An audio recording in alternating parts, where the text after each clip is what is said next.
Mending Hearts is a group that helps homeless women here in Nashville who are battling drug and alcohol addiction.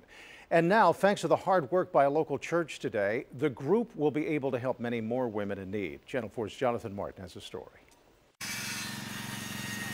This is what service sounds like. Really blowing up the community in an awesome way. It's not unusual to see members of Crosspoint Church working in the community, but today on what they call a Serving Saturday, a big group showed up to pour into a neighborhood, clean up and repair these homes, all to help families in need. We're doing a lot of tear out. We're helping refurbish a few of the buildings here so that people, they'll be able to put women and children up.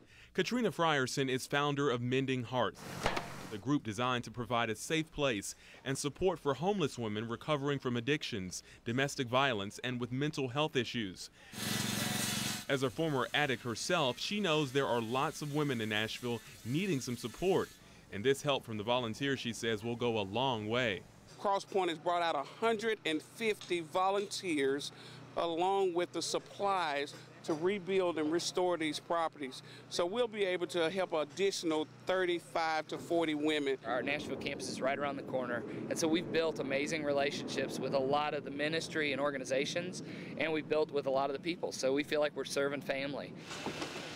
Crosspoint didn't just help here today. The church had several hundred other volunteers working in other neighborhoods near Pearl Cone High School and Preston Taylor homes.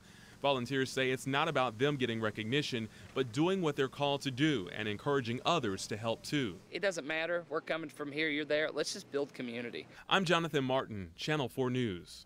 Now, along with housing, Mending Hearts also helps women find daycare and provide GED classes as well.